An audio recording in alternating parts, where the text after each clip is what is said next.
read about that in this book we have. It's called Dracula, and we're gonna continue because we're sexy. And hell yeah. Dr. Seward's Diary. 5th of June. The case of Renfield grows more interesting the more I get to understand the man. He has certain qualities very largely developed: selfishness, secrecy, and purpose. I wish I could get at what is the object of the latter. He seems to have some settled scheme of his own, but what it is I do not yet know. His redeeming quality is a love of animals, though indeed he has such curious turns in it that I sometimes imagine he is only abnormally cruel. His pets are of odd sorts. Just now his hobby is catching flies. He has at present such a quantity that I have had myself to expostulate. To my astonishment, he did not break out into a fury, as I expected, but took the matter in simple seriousness. He thought for a moment and then said, "May I have 3 days? I shall clear them away." Of course, I said that would do. I must watch him. 18th of June. He's turned his mind now to spiders, and has got several very big fellows in a box. He keeps feeding them with his flies, and the number of the latter is becoming sensibly diminished, although he has used half his food in attracting more flies from outside to his room. 1st of July. His spiders are now becoming as great a nuisance as his flies, and today I told him that he must get rid of them. He looked very sad at this, so I said that he must clear out some of them at all events. He cheerfully acquiesced in this, and I gave him the same time as before for reduction. He disgusted me much while with him, for when a horrid blowfly, bloated with some carrion food, buzzed into the room, he caught it, held it exultingly for a few moments between his fingers and thumb, and before I knew what he was going to do, put it in his mouth and ate it. I scolded him for it, but he argued quietly that it was very good and very wholesome, that it was life, strong life, and gave life to him. This gave me an idea, or the rudiment of one. I must watch how he gets rid of his spiders. He has evidently some deep problem in his mind, for he keeps a little notebook in which he always jotting down something. Whole pages of it are filled with masses of figures, generally single numbers added up in batches, and then the totals added in batches again, as though he was focusing some account, as the auditors put it. 8th of July. There is a method in his madness, and the rudimentary idea in my mind is growing. It will be a whole idea soon, and then, oh, unconscious cerebration, you will have to give the wall to your conscious brother. I kept away from my friend for a few days, so that I might notice if there were any change. Things remained as they were, except that he has parted with some of his pets and got a new one. He has managed to get a sparrow, and has already partially tamed it. His means of taming is simple, for already the spiders have diminished. Those that do remain, however, are well fed, for he still brings in the flies by tempting them with his food. 19th of July. We are progressing. My friend has now a whole colony of sparrows, and his flies and spiders are almost obliterated. When I came in, he ran to me and said he wanted to ask me a great favor. A very, very great favor, and as he spoke, he fawned on me like a dog. I asked him what it was, and he said, with a sort of rapture in his voice and bearing, a kitten. A nice little, sleek, playful kitten. That I can play with and teach and feed and feed and feed. I was not unprepared for this request, for I had noticed how his pads went on increasing in size and vivacity. But I did not care that his pretty family of tame sparrows should be wiped out in the same manner as the flies and the spiders. So I said I would see about it, and asked him if we would not rather have a cat than a kitten. His eagerness betrayed him as he answered, "Oh yes, I would like a cat. I only asked for a kitten, lest you should refuse me a cat." No one would refuse me a kitten, would they? I shook my head and said that at present I feared it would not be possible, but that I would see about it. His face fell, and I could see a warning of danger in it, for there was a sudden fierce, sidelong look which meant killing. The man is an undeveloped, homicidal maniac. I shall test him with his present carving and see how it will work out. Then I shall know more. 10 p.m. I have visited him again and found him sitting in a corner, brooding. When I came in, he threw himself on his knees before me and implored me to let him have a cat, that his salvation depended upon it. I was firm, however, and told him that he could not have it, whereupon he went without a word and sat down, gnawing his fingers, in the corner where I had found him. I shall see him in the morning early. 20th of July. Visited Renfield very early, before the attendant went his rounds. Found him up and humming a tune. He was spreading out his sugar, which he had saved in the window, and was manifestly beginning his fly-catching again, and beginning cheerfully and with a good grace. I looked around for his birds, and not seeing them, asked him where they were. He replied, without turning round, that they had all flown away. There were a few feathers about the room, and on his pillow a drip of blood. I said nothing, but went and told the keeper to report to me if there were anything odd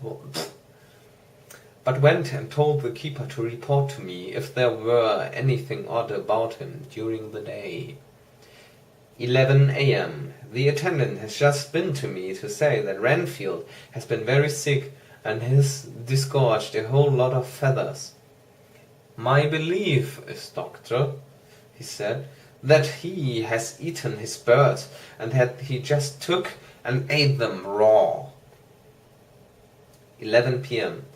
I gave Renfield a strong opiate tonight, enough to make him even sleep, and took away his pocket-book to look at it. The thought that has been buzzing about my brain lately is complete, and the theory proved. My homicidal maniac is of a peculiar kind. I shall have to invent a new classification for him, and call him a zoophagus, life-eating maniac.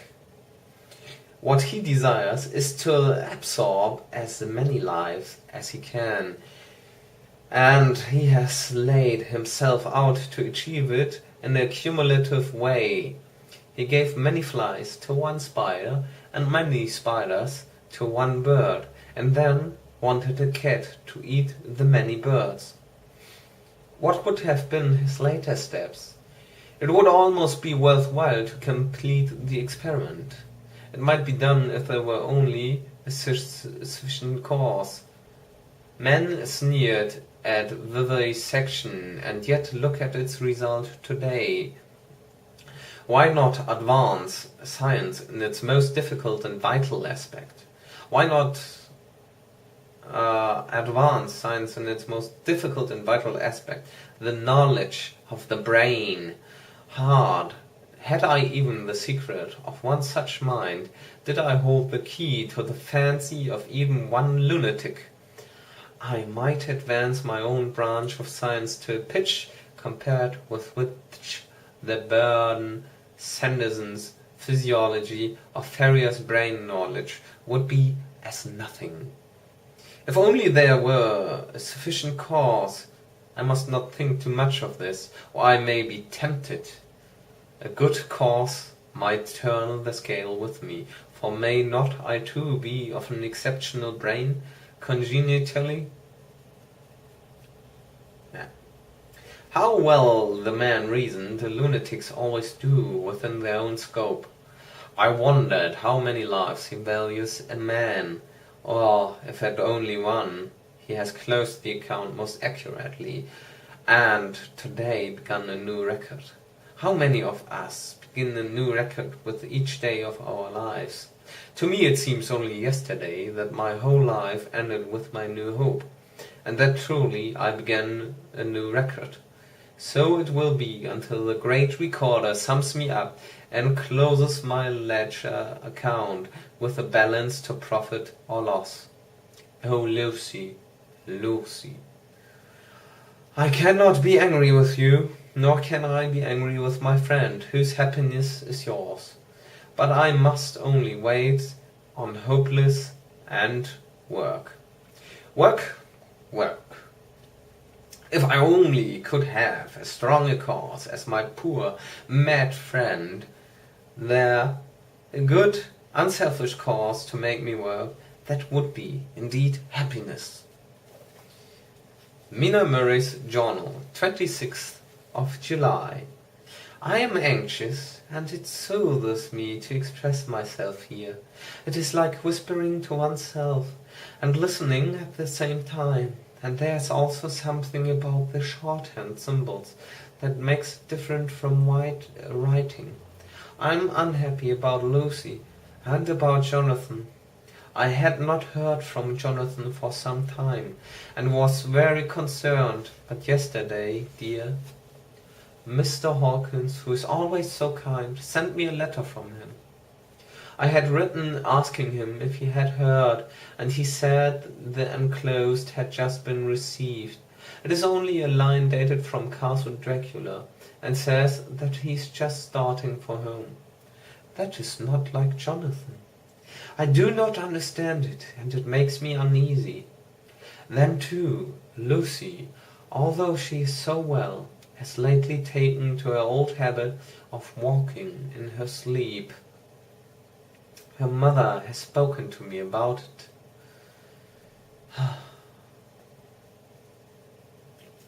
And we have decided that I am to lock the door of our room every night.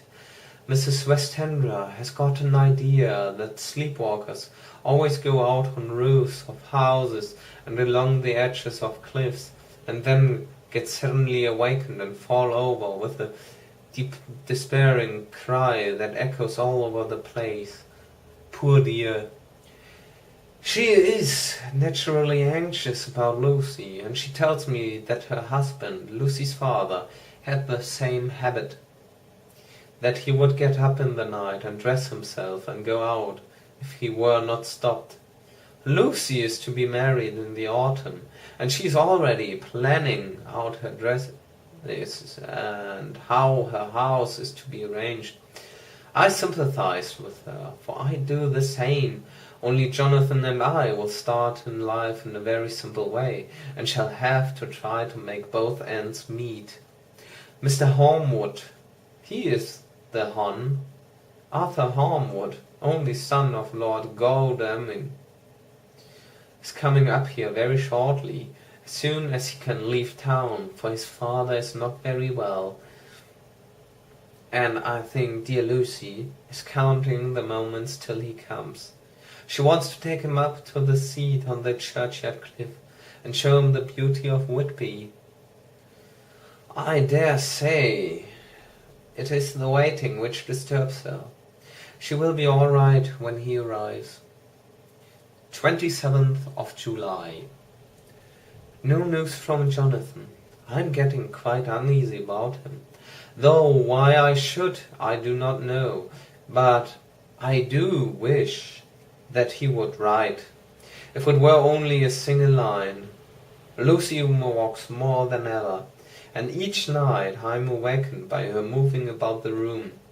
Fortunately, the weather is so hot that she cannot get cold, but still the anxiety and the perpetually being awakened is beginning to tell on me, and I am getting nervous and wakeful myself. Thank God, Lucy's health keeps up.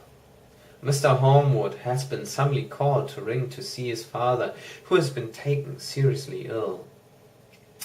Lucy frets at the postponement of seeing him, but it does not touch her looks. She is a trifle stouter, and her cheeks are a lovely rose pink. She has lost that anemic look which she had.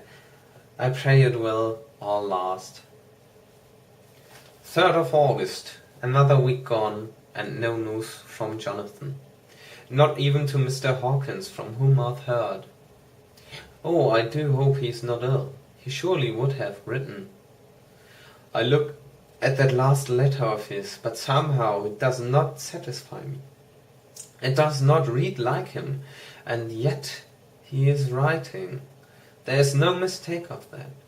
Lucy has not walked much in her sleep the last week, but there is an odd concentration about her which I do not understand. Even in her sleep she seems to be watching me. She tries the door, and finding it locked, goes about the room, searching for the key. 6th of August. Another 3 days, and no news. This suspense is getting dreadful. If I only knew where to write to, or where to go to, I should feel easier, but no one has heard a word of Jonathan since that last letter. I must only pray to God for patience. Lucy is more excitable than ever, but is otherwise well. Last night was very threatening, and the fishermen say that we are in for a storm. I must try to watch it and learn the weather signs. Today is a grey day, and the sun, as I write, is hidden in thick clouds, high over Kettleness. Everything is grey, except the green grass, which seems like emerald amongst it. Grey earthy rock, grey clouds, tinged with the sunburst at the far edge, hang over the grey sea, into which the sand points stretch like grey fingers. The sea is tumbling in over the shallows and the sandy flats with a roar, muffled in the sea mists, drifting inland. The horizon is lost in a grey mist. All is vastness. The clouds are piled up like giant rocks, and there is a brool over the sea that sounds like some presage of doom. Dark figures are on the beach here and there, sometimes half shrouded in the mist, and seen men like trees walking. The fishing boats are racing for home, and rise and dip in the ground, swell as they sweep into the harbour, bending to the scuppers. Here comes old Mr. Swales. He is making straight for me, and I can see by the way he lifts his head that he wants to talk. I have been quite touched by the change in the poor old man. When he sat down beside me, he said in a very gentle way, "I want to say something to you, miss." I could see he was not at ease. So I took his poor old wrinkled hand in mine and asked him to speak fully. So he said, leaving his hand in mine, "I'm afraid, my dearie, that I must have shocked you by all the wicked things I've been saying about the dead in such like for weeks past. But I didn't mean them, and I want you to remember that when I've gone. We in folks that be devil and with one foot above the crockhole don't altogether like to think of it, and we don't want to feel scared of it, and that's why I've took her to mankin light of it so that I'd cheer up my own heart a bit. But Lord love you, miss, I am afraid time must be nigh at hand now, for I be odd, and 100 years is too much for any man to expect. And I'm so nigh that the old man is already wetting his heart. You see, I can't get out of the habit of caffing about, and all at once the chaffs will wag as they used to. Some day soon the angel of death will sound his trumpet for me. But don't you duel and grade, my dearie, for he saw that I was crying. If he should come this very night, I'll not refuse to answer his call. For life be, after all, only waiting for something else than what we are doing. And that be all that we can rightly depend on. But I'm content, for it's coming to me, my dearie, and coming quick, and maybe coming while we'll be looking and wondering at loss and wreck, and sore distress and sad hearts. Look! Look! He cried suddenly, there's something in that wind, and in the house beyond her that sounds, and looks and tastes and smells like death. It's in the air. I feel it coming. Lord, make me answer cheerful when my call comes. He held up his arms devoutly and raised his head. His mouth moved as though he were praying. After a few minutes' silence, he got up, shook off. It all touched me and upset me very much. I was glad when the Coast Guard came along with his spyglass under his arm. He stopped to talk with me, as he always does, but all the time looking at a strange ship. I can't make her out, he said. She's a Russian by the look of her, but she's knocking about in the queerest way. She doesn't know her mind a bit. She seems to see the storm coming, but can't decide whether to run up north in the open or to put in here. Look there again. She is steered mighty strangely, for she doesn't mind the hand on the wheel. Changes about with every puff of wind. We'll hear more of her before this time tomorrow. Chapter 7 next time. Nice to meet you guys. Please comment, rate, and help me improve the channel. Yes, you will do that? Will do that? Thank you.